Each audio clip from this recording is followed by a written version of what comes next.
សួស្តីអ្នកទាំងអស់គ្នាស្វាគមន៍មកកាន់វីដេអូថ្មីហើយនៅក្នុងវីដេអូនេះនឹងនាំអ្នកទាំងអស់គ្នាមកជួបនៅរឿងក្តីឃាតកម្មដ៏សាហាវព្រាយផ្សៃមួយបែបទៀតហើយគឺជារឿងក្តីឃាតកម្មកូនបង្កើតសម្រាប់ម្ដាយបង្កើតខ្លួនឯងអធិស្ឋានផងអ្នកទាំងអស់គ្នាបើសិនណាបើមានសម្លេងរំខានចូលទៅខាងក្នុងដោយសារតាថ្ងៃនេះគឺចុងសប្តាហ៍គឺអ្នកចិត្តខាងគាត់ផាធីចឹងណាចឹងទៅបើសិនជាមានសម្លេងរំខានអីសូមអធិស្ឋានផងអ្នកទាំងអស់គ្នារឿងក្តីឃាតកម្មមួយនេះវាបានកើតឡើងកាលពីថ្ងៃទី10ខែសីហាឆ្នាំ2012គឺនៅរដ្ឋ Tennessee សហរដ្ឋអាមេរិកឃាតករដែលសម្លាប់ម្ដាយបង្កើតខ្លួនឯងគឺមានឈ្មោះថា Davis អាយុ15ឆ្នាំ Davis មិនត្រឹមតែសម្លាប់ម្ដាយបង្កើតខ្លួនឯងប៉ុណ្ណឹងទេគាត់ថែមទាំងប្រើភ្លើងដុតផ្ទះខ្លួនឯងទៀតផងហើយគោលបំណងនៃការដុតផ្ទះនេះគឺគាត់ចង់ដុតសម្លាប់បងប្រុសរបស់គាត់ដែលនៅក្នុងផ្ទះនោះទាំងរស់តែម្ដង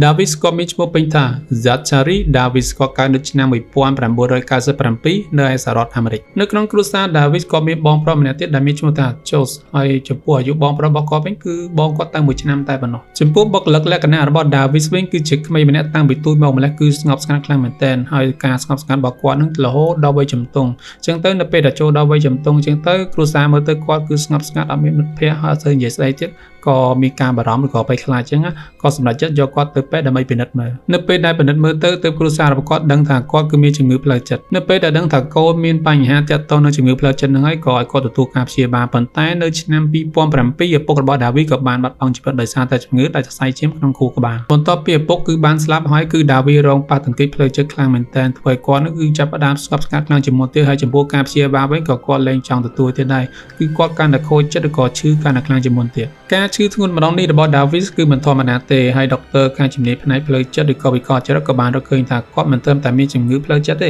េថែមទាំងមានជំងឺវិកលចរិតថែមទៀតផងជារៀងរាល់ថ្ងៃ Davis ក៏បានប្រាប់ទៅម្ដាយនិងគ្រូពេទ្យដែលពិនិត្យខ្លួនថាខ្លួនគឺបានឮសំឡេងពុករបស់ខ្លួននិយាយជាមួយខ្លួនជារៀងរាល់ថ្ងៃចំពោះម្ដាយរបស់ Davis និងដុកទ័រចិត្តសាស្ត្រដែលទទួលព្យាបាល Davis នៅពេលដែលឮសូរ Davis គាត់និយាយចឹងគេគិតថាវាគ្រាន់តែជារឿងធម្មតាចំពោះអ្នកដែលមានជំងឺផ្លូវចិត្តនិងជំងឺវិកលចរិតនៅពេលហ្នឹងគេគិតថាវាមិនមែនជារឿងអីធ្ងន់ធ្ងរប៉ុន្មានទេដោយសារតែគាត់មានជំងឺបែបហ្នឹងផងប្រចាំកាយបែបហ្នឹងផងហើយណាមួយទើបតែបាត់បង់ឪពុកជាទីស្រឡាញ់ផងចឹងទ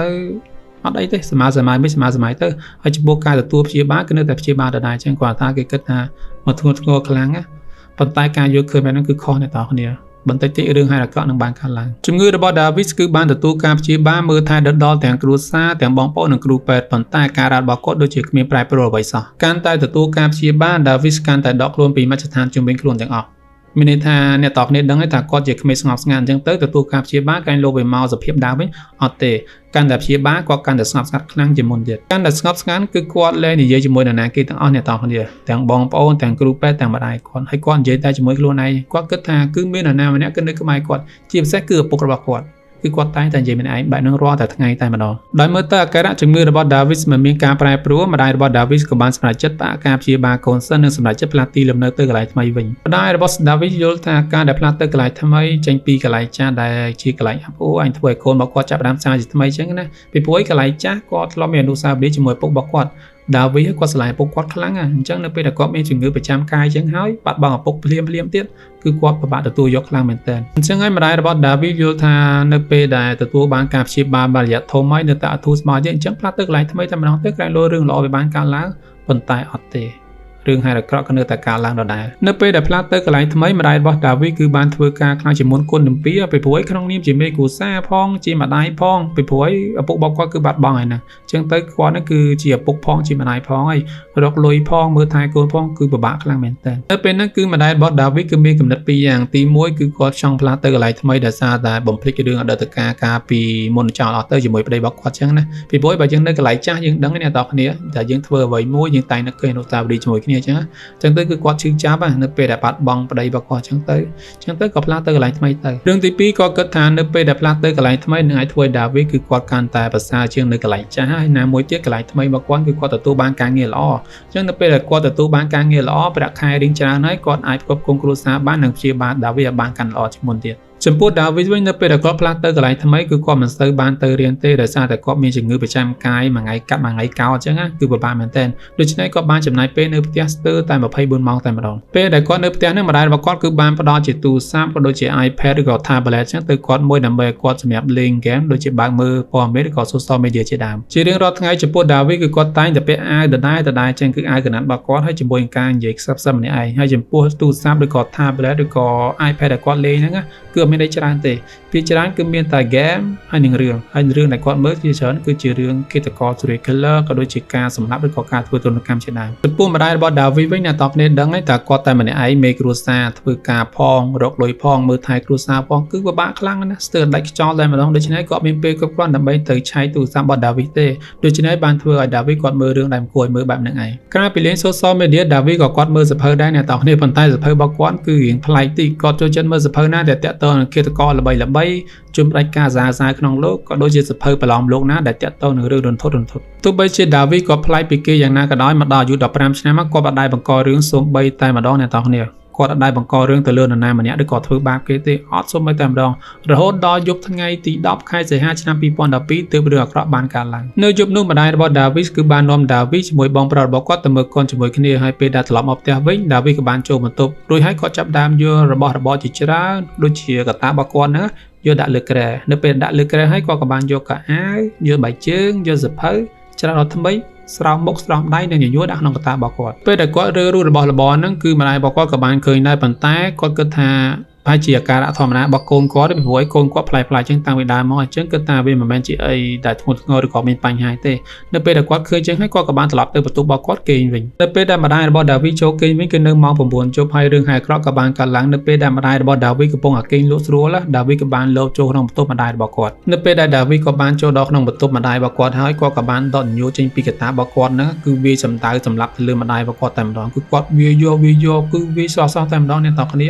ហើយគាត់ថានៅពេលហ្នឹងវាប្រហែលជាខ្ទង់20ទៅ30ដងដើម្បីប្រកាសឲ្យម្ដាយរបស់គាត់ថាស្លាប់ពិតប្រាកដមែនបន្ទាប់ពីម្ដាយស្លាប់ហើយ David ក៏បានបិទទ្វារបន្ទប់យឺតហើយក៏បានដើរចុះទៅបន្ទប់ទទួលភ្ញៀវវិញដោយពេលហ្នឹងគាត់បានយកស្រាវីស្គីជាមួយនឹងសាំងដែលគាត់បានទុកដើម្បីដុតបន្ទប់ទទួលភ្ញៀវតែម្ដងនៅពេលដែលដុតបន្ទប់ទទួលភ្ញៀវចាប់ផ្ដើមឆេះបន្តិចម្ដងហើយគាត់ក៏បានមកខាងក្រៅវិញនិងបិទទ្វារហើយក្នុងគោលបំណងគឺដើម្បីដុតសម្លាប់បងប្រុសរបស់គាត់ម្នាក់ទៀតនៅក្នុងនោះកន្លែងនេះអ្នកទាំងនេះឆ្ងល់ថាហេតុអីគាត់មិនទៅសម្លាប់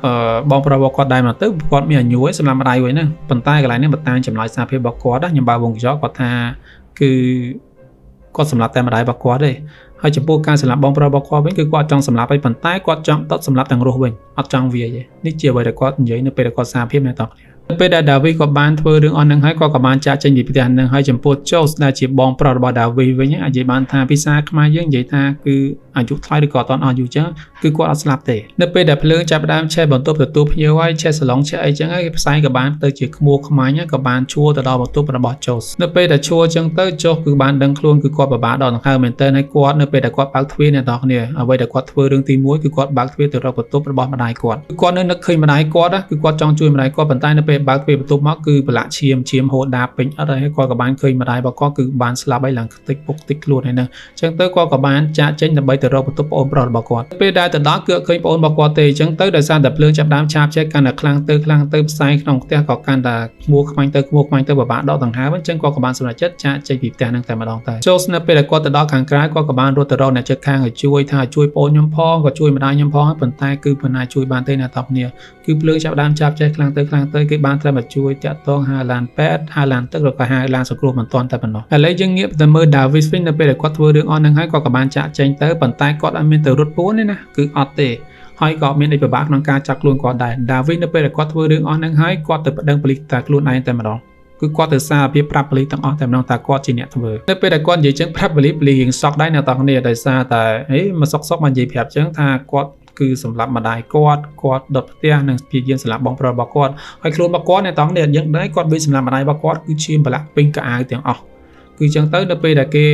ឮគាត់និយាយចឹងរៀងមានទៅរៀងសក់ដែរប្លែកដែរប៉ុន្តែដល់ពេលឃើញស្នាមឈាមទៅអត់កើតទេគាត់សម្រេចចិត្តវាយខ្នោះគាត់តែម្ដងនៅក្នុងការសាកសួរ David ក៏បានយល់ព្រមសារភាពទាំងអស់ថាគាត់ពិតជាសម្លាប់ម្ដាយរបស់គាត់វិញដោយការវាយនឹងញញួរហើយនឹងការដុតផ្ទះដើម្បីប៉ុនប៉ងស្ដុតសម្លាប់បងប្រុសរបស់គាត់ទាំងរស់ផងដែរហើយគ្រប់យ៉ាងដែលគាត់ធ្វើគឺគាត់អត់មានអារម្មណ៍អីឬក៏វិប្បដិសារីទាំងអស់គឺគាត់ពេញចិត្តនឹងធ្វើវានេះជាអ្វីដែលគាត់និយាយប្រាប់ទៅប៉ូលីសនៅពេលហ្នឹងណាបងប្អូននៅក្នុងការសារភាពជាខ្សែអាត់វីដេអូដែលគេ record ទុកដើម្បីបង្ហាញភស្តុតាងដល់តុលាការ David ក៏បាននិយាយថាចាគឺគាត់បានបញ្យល់យ៉ាងចិត្តត្រជាក់មែនតើគាត់ថាអ្វីគ្រប់យ៉ាងដែលគាត់ធ្វើគឺជាសម្ដីឪពុករបស់គាត់ជាអ្នកបញ្ជាប្រាប់គាត់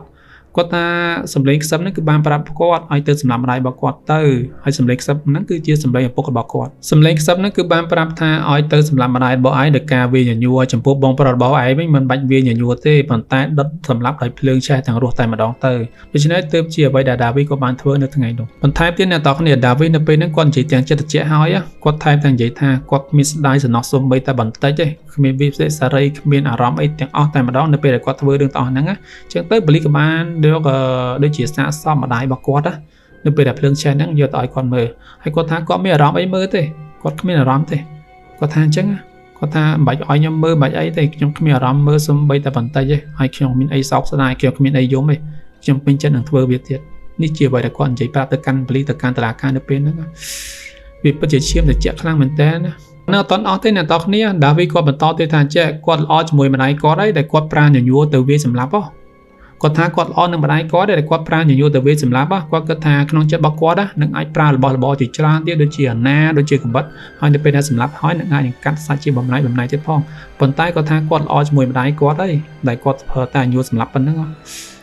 ត់ដឹងត្រូវនិយាយមិនមួយកូននេះអ្នកនរគ្នាវាពិតជាសាហាវខ្លាំងពេកដោយសារនេះគឺជារឿងក្តីឃាតកម្មដ៏រន្ធត់មួយខាងតុលាការក៏បានអនុញ្ញាតឲ្យខាងសារព័ត៌មានក៏ដូចជាដុកទ័រចិត្តសាស្ត្រល្បីៗដើម្បីចូលទៅសម្ភាសក៏និយាយជាមួយដាវីទុកជាឯកសារនៅពេលនេះគឺមានដុកទ័រផ្នែកចិត្តសាស្ត្រដ៏ល្បីឈ្មោះម្នាក់គឺមានឈ្មោះថា Phil McGraw ហើយក៏បានសួរទៅកាន់ដាវីថាចេះហេតុអ្វីបានជាឯងសម្លាប់ម្ដាយខ្លួនឯងអញ្ចឹងហើយដាវីក៏បានតបវិញថាចេះ